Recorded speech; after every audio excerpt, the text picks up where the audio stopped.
Yeah Nisa അൻ-നബി ലസ്തുന്ന കഅഹദിൻ മിനൻ Nisa in ഇത്തഖൈതുന്ന Falah തഖ്ളഅന bill ഖൗൽ ഫയത്മഅ അല്ലദീ ഫീ ഖൽബിഹി മറദ് വൽയഖുൽന ഖൗലൻ മഅറൂഫാ.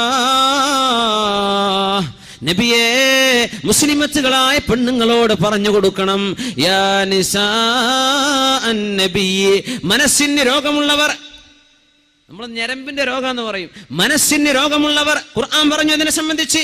ഖുർആൻ പറഞ്ഞു, ഹൃദയത്തിന് രോഗമുള്ളവർ നിങ്ങളുടെ വീട്ടിലേക്ക് കയറുകയോ നിങ്ങളുടെ പ്രൈവസികളിൽ ഇടപെടുകയോ ചെയ്യുന്ന നേരത്ത് നോ എന്ന് പറയാനുള്ള തന്റെ ഇടം പെൺകുട്ടികൾക്ക് വേണം. നോ എന്ന് പറയേണ്ടിടത്ത് നോ പറയണം. ഇത് പറയാനുള്ള തന്റെ ഇടം നമ്മുടെ സ്റ്റുഡൻസിന് വേണം, നമ്മുടെ മക്കൾക്ക് വേണം, നമ്മുടെ പെൺകുട്ടികൾക്ക് വേണ്ടേ. യാ നിസാ അൻ-നബി, നബിന്റെ പെണ്ണുങ്ങളെ എന്ന് ചോദിച്ചത് നബിയുടെ ഭാര്യമാർക്ക് മാത്രമാണോ എന്ന് പറയാൻ പറ്റുമോ? ഉമ്മഹാത്തുൽ മുഅ്മിനീൻ മാത്രമാണോ?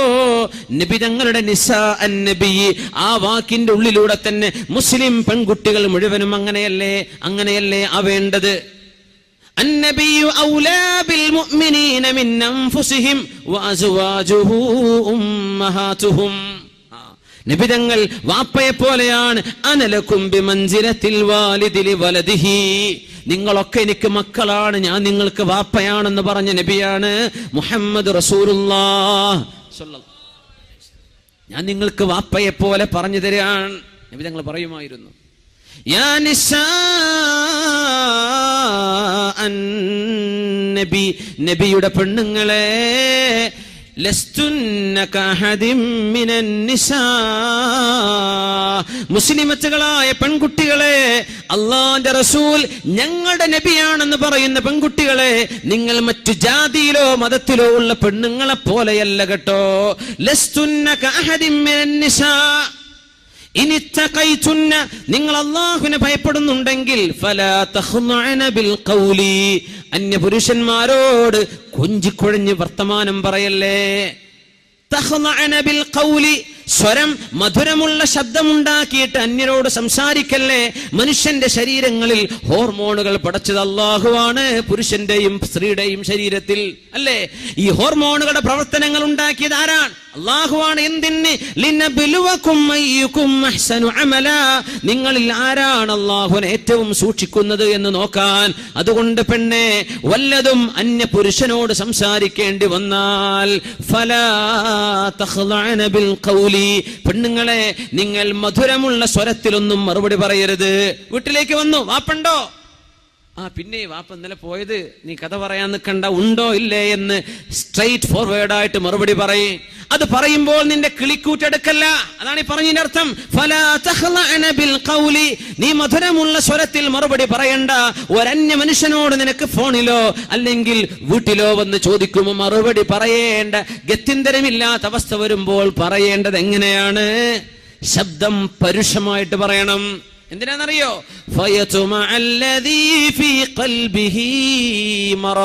ഹൃദയത്തിൽ രോഗമുള്ള ചില ആളുകൾക്ക് അപ്പോൾ അസുഖം വരും. നിന്റെ ശബ്ദത്തിന്റെ മയം കേട്ടാൽ, ശബ്ദത്തിന്റെ മധുരം കേട്ടാൽ ഹൃദയത്തിന്റെ ഉള്ളിൽ അസുഖമുള്ള ആളിന് പിന്നെ നിന്നോട് ഹറാമ് തോന്നിത്തുടങ്ങും. നിന്നെ ഒന്ന് പിടിക്കണമെന്ന് തോന്നും, നിന്നെ ഒന്ന് തൊടണമെന്ന് തോന്നും. പിശാചിനോട് അവന്റെ കൂടെ നിന്ന് നിന്നെ നോക്കാനും കാണാനും ആ വഴിയോരങ്ങളിൽ പാർത്തു നിൽക്കാൻ തുടങ്ങും. അതുകൊണ്ട് നീ സമ്മതം കൊടുക്കല്ലേ. നീ നിന്റെ ശബ്ദം പരുഷമായിട്ട് പറ എന്ന് പരിശുദ്ധ ഖുർആൻ. പെണ്ണെ, നീ നിന്റെ ശരീരം സൂക്ഷിക്കും. നിനക്ക് മാത്രമല്ല, ഒരു ജനറേഷന് വേണ്ടിയാണ്, ഒരു തലമുറക്ക് വേണ്ടിയാണ്. അള്ളാഹുവിനെ പേടിച്ച് ജീവിക്കുന്നവർക്കേ നാളെ ഖബറിൽ രക്ഷപ്പെടാൻ കഴിയൂ. അള്ളാഹുവിനെ പേടിക്കാനാണ് ഈ പറയുന്നത്. എന്തിനെന്നറിയോ? നിന്റെ മനസ്സിന് അള്ളാഹു സമാധാനം തരും. ചെറുപ്പക്കാരാ, നീ നിന്റെ കണ്ണിനെ അഴിച്ചുവിട്ടാൽ, അന്യ പെണ്ണുങ്ങളിലേക്ക് നോക്കാൻ തുടങ്ങിയാൽ, പെണ്ണുങ്ങൾ ഓരോന്നായി നീ സെൻസർ ചെയ്യാൻ തുടങ്ങിയാൽ, നിന്റെ ഹൃദയത്തെ കൺട്രോൾ ചെയ്യാൻ കഴിയില്ല. അത് നിന്നെ തിന്മയിലേക്ക് എത്തിക്കും. ഈ തിന്മ നിന്റെ മനസ്സിന്റെ സമാധാനം ഊതിക്കെടുത്തും. എപ്പോഴാ സമാധാനം കിട്ടുകയെന്നറിയോ? അലാ ബിദിക്രില്ലാഹി തത്മഇന്നുൽ ഖുലൂബ്, അല്ലാഹു അള്ളാഹുവിനെ ഓർക്കുമ്പോഴേ സമാധാനം കിട്ടൂ. നിന്റെ വെബ്സൈറ്റുകൾ ബ്രൗസ് ചെയ്യുമ്പോഴല്ല, മ്യൂസിക് കേൾക്കുമ്പോഴല്ല, പാട്ട് കേൾക്കുമ്പോഴല്ല, അള്ളാഹുവിനെ അനുസരിക്കുമ്പോഴേ ഇത് കിട്ടുള്ളൂ. അതുകൊണ്ട് ആണും പെണ്ണും അവിടെ കണ്ണുകൾ സൂക്ഷിക്കണേ, ശബ്ദം സൂക്ഷിക്കണേ. അതുകൊണ്ട് സഹോദരാ, നിന്റെ ഫേസ്ബുക്കിൽ, നിന്റെ പേജുകളിൽ നിന്റെ ഫ്രണ്ട്സുകളായി ഏതെങ്കിലും അന്യ പെൺകുട്ടികൾ നിന്റെ കൂടെ പഠിച്ചവരായിരിക്കാം. ഇവിടെ പഠിച്ചു കഴിഞ്ഞില്ലേ, കാലം കഴിഞ്ഞു. നിന്റെ കൂടെ പഠിച്ചതിന്റെ പേരിൽ കല്യാണം കഴിച്ച് അന്തസ്സിൽ ജീവിക്കുന്ന പെൺകുട്ടിയുടെ കുടുംബ ജീവിതമാണ് നീ തകർക്കാൻ പോകുന്നത്. നിന്റെ കോണ്ടാക്റ്റുകൾ ഇനി വേണ്ട. പെൺകുട്ടി, അന്തസ്സായി നിനക്ക് മഹർ തന്ന് നിക്കാഹ് ചെയ്ത ഭർത്താവ് നിന്റെ കൂടെ ഉണ്ടായിരിക്കെ നിന്റെ ഫേസ്ബുക്കിന്റെ പേജിൽ ഹറാമായ രീതിയിൽ നിനക്ക് പറയാനോ സംസാരിക്കാനോ കാണാൻ പാടില്ലാത്ത ആളുകളോട് നീ ചാറ്റ് ചെയ്യുന്നത് കടുത്ത കുറ്റമല്ലേ പെൺകുട്ടി? തടുത്ത കുറ്റമല്ലേ? ഹറാമല്ലേ ഇത്? ചെറുപ്പക്കാരാ, നിന്റെ ഫ്രണ്ട്സുകളെ നീ സെൻസർ ചെയ്തോ? ഇന്നത്തെ രാത്രി നേരം പുലരുന്നതിന്റെ മുമ്പ് നിനക്ക് കാണാനോ നോക്കാനോ പാടില്ലാത്ത അന്യ ജെൻഡറിലുള്ള ആൺകുട്ടികളോ പെൺകുട്ടികളോ നിന്റെ ഫ്രണ്ട്സുകളായിട്ടുണ്ടെങ്കിൽ അവരെ ഫ്രണ്ട്സുകളായി ആഡ് ചെയ്യാൻ നിന്റെ ഫേസ്ബുക്ക് പേജ് എന്ന അള്ളാഹു തന്ന നിഅമത്ത് നീ ദുരുപയോഗം ചെയ്യാൻ പാടില്ല. നമ്മൾ വിചാരിക്കും വർത്താനം പറയുമ്പോൾ അതൽ നീ പറയുന്നത് പോലും ഹറാമല്ലേ? നിന്റെ മെസ്സേജുകൾ ഹറാമല്ലേ? നീ ശബ്ദം അയച്ചുവിടുന്നത് ഹറാമല്ലേ? അവരുമായി കോണ്ടാക്ട് കീപ്പ് ചെയ്യുന്നത് ഹറാമല്ലേ? വെറും വ്യഭിചാരം മാത്രം ഹറാം? കണ്ണുകൾക്ക് വ്യഭിചാരമുണ്ട്. നോക്കുന്നതാണ് വ്യഭിചാരം. കാതിന് വ്യഭിചാരമുണ്ട്, കേൾക്കലാണ് അതിന്റെ വ്യഭിചാരം. കൈയിന് വ്യഭിചാരമുണ്ട്, തൊടലാണ്. നിന്റെ കീബോർഡിൽ നീ ടൈപ്പ് ചെയ്യുന്നത് നിന്റെ കൈ കൊണ്ട് ചെയ്യുന്ന വ്യഭിചാരമാണ്. പരിശുദ്ധ റസൂലുള്ളാഹി സ്വല്ലല്ലാഹു അലൈഹി വസല്ലം ഇതൊക്കെ തിന്മയാണെന്ന് മനസ്സിലാക്കിയിട്ട് വലിയ തിന്മയിലേക്ക് എത്തുന്നതിന് മുമ്പ് അള്ളാഹുലേക്ക് തൗബ ചെയ്ത് മടങ്ങിക്കോ. യാ ഫുദൈൽ എന്നവരെ 60 വയസ്സായി എനിക്ക് വഹൽ മിൻ ഹീലത്തിൻ, ഇനി രക്ഷപ്പെടാൻ വഴിയുണ്ടോ? ഇനി രക്ഷപ്പെടാൻ വഴിയുണ്ടോ? 1000ഉം 2000ഉം പെൺകുട്ടികൾ തന്റെ ഫേസ്ബുക്ക് പേജിലുണ്ടെന്ന് അഭിമാനം പറയുന്ന ചെറുപ്പക്കാരാ, ഈ 2000ത്തോളം വരുന്ന പെൺകുട്ടികളുമായി നീ ചാറ്റ് ചെയ്യുന്നത്, അല്ലെങ്കിൽ ഒരു പെൺകുട്ടി തന്റെ ബോയ്സ് ഫ്രണ്ടുകളുമായി ബോയ്സുമായി ചാറ്റ് ചെയ്യുന്നത്, പെൺകുട്ടി ഇതൊക്കെ നിന്റെ കിതാബിൽ അല്ലാഹു രേഖപ്പെടുത്തിയാൽ, കിതാബും മർഖൂം, രേഖപ്പെടുത്തപ്പെട്ട കിതാബുകളാണ്, ഡിജിറ്റൽ കിതാബുകളാണ്. ഇത് അല്ലാഹു രേഖപ്പെടുത്തി കഴിഞ്ഞാൽ എത്ര വലിയ കിതാബുമായിട്ടാണ് നാളെ അല്ലാഹുവിനെ കണ്ടുമുട്ടാൻ പോകുന്നത്. വിചാരണയില്ലേ? നാളെ ഹിസാബില്ലേ? നാളെ അല്ലാഹുവിന്റെ മുമ്പിലേക്ക് വരണ്ടേ? ഇബ്നു സ്വമ്മ റളിയല്ലാഹു അൻഹു ആണ് പടച്ചവനെ എനിക്ക് എത്ര വയസ്സായി എന്ന് ചിന്തിച്ചപ്പോ 60 വയസ്സ്. യാ അല്ലാഹ്, 60 വയസ്സ് ജീവിച്ച ഞാൻ എത്ര ദിവസം ഭൂമിയിൽ ജീവിച്ചിട്ടുണ്ടാകാം? 21,500 ദിവസം. അറബ് വർഷപ്രകാരം 60 വയസ്സുള്ള ഒരാൾ ജീവിക്കുന്നത് 21,500 ദിവസം.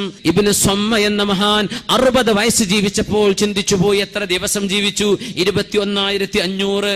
എന്നിട്ട് ചിന്തിക്കാൻ, പടച്ചവനെ ഒരു ദിവസം ഒരൊറ്റ തെറ്റ് ഞാൻ ചെയ്തിട്ടുണ്ടെങ്കിൽ എന്റെ കണ്ണുകൊണ്ടോ കാതുകൊണ്ടോ മനസ്സുകൊണ്ടോ ശരീരം കൊണ്ടോ എങ്ങനെയെങ്കിലും ഒരു ദിവസത്തിൽ ഒന്ന് അത് മാത്രമാണ് ഞാൻ ചെയ്തിട്ടുള്ളതെങ്കിൽ പോലും നാളെ കിതാബ് ലഭിക്കുമ്പോൾ അതിലുണ്ടാവുക 21,500 പാപങ്ങളാണ്. 21,500. എന്താണ് ഈ കിതാബ് എന്ന് മനസ്സിലാക്കിയോ നമ്മള്?